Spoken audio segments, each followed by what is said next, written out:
everyone. I hope you're all doing well. So I have been falling into that whole trap of the buffalo plaid, the reds and the blacks and the whites and the grays and blacks.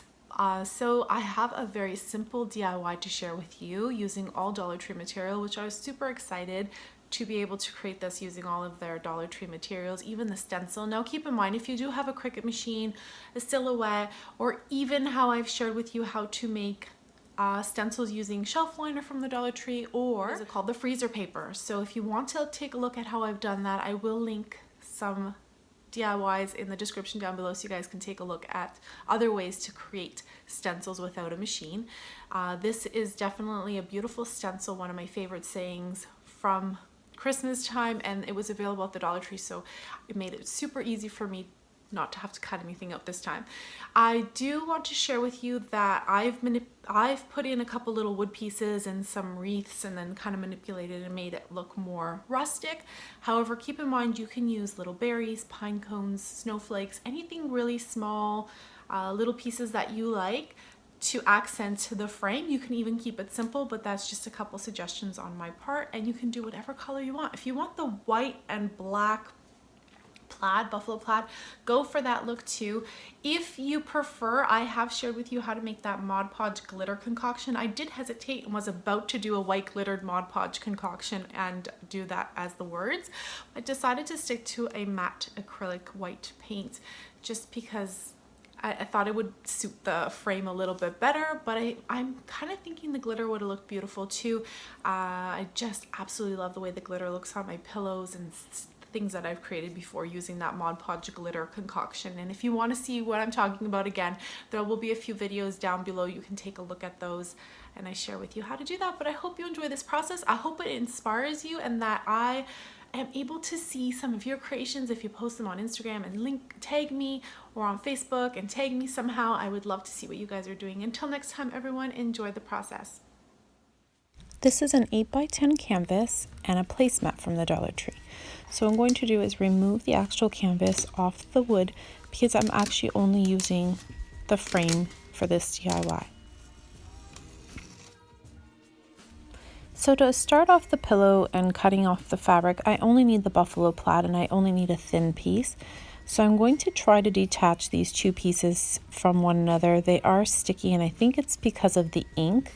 So I take a nice sharp pair of scissors, get a nice cut into your placemat, and then separate the two pieces of fabric and just cut off a section that you're only going to need. I'm going to save some of the other fabric in case I need it for another DIY. You never know when you need a little extra fabric, so there's always crafts to be done and fabric to be used, so definitely just hang on to it for a future DIY.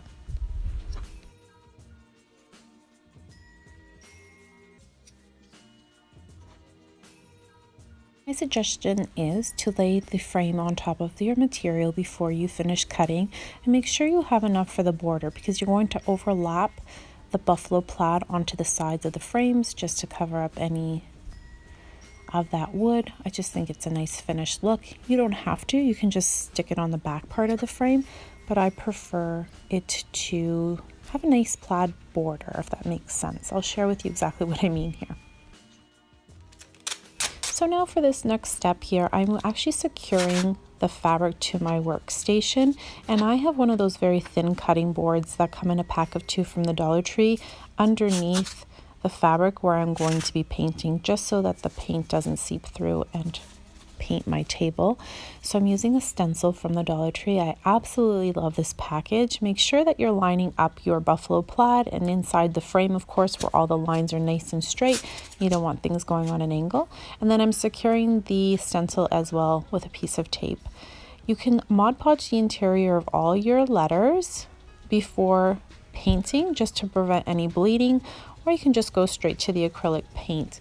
So you're using one of these stippling brushes. I'm also using this from the Dollar Tree, and then instead of brush stroking up and down, you're just patting the acrylic paint down.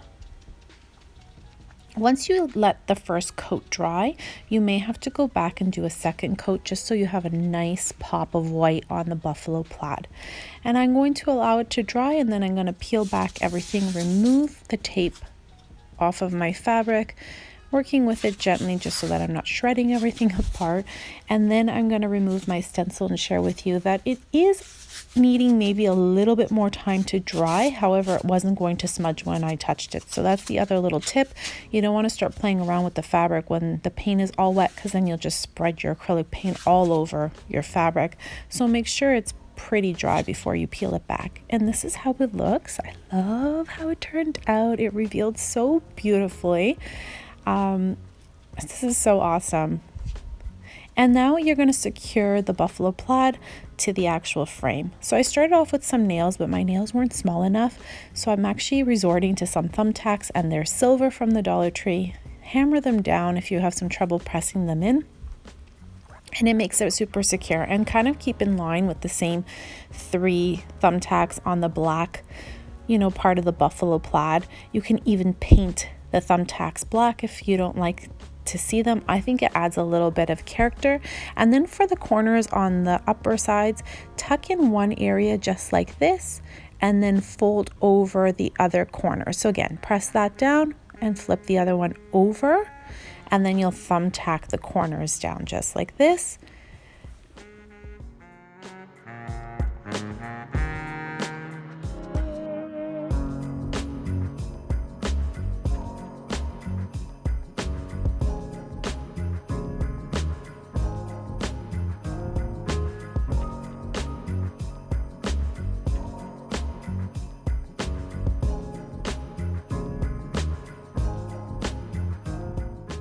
Take a nice sharp pair of scissors again and cut any of the excess fabric that's kind of dangling over the length of your frame, just like this. And then I'm going to share with you how to secure it completely to the frame so it's nice and stiff, solid, and it looks like it's part of the wood.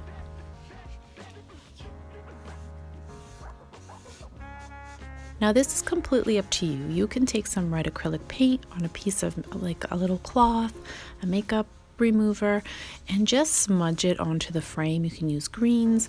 I'm using white here, and then I'm actually taking some black shoe polish from the Dollar Tree, dabbing it onto my cloth, and then rubbing it in to create some dimension to the frame.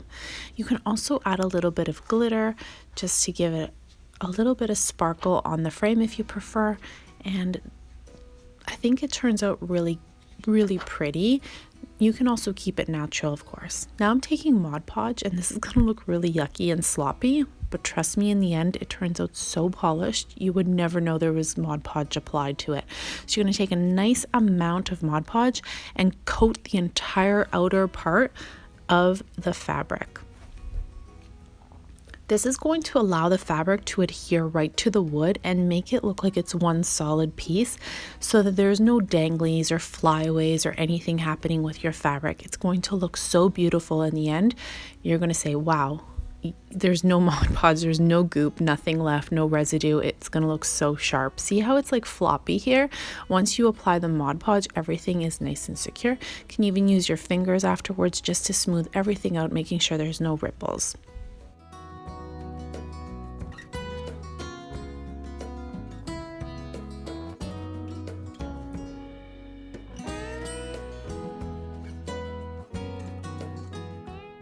So make sure you just cut off any of the little strings that are hanging after everything is Mod Podged and dried.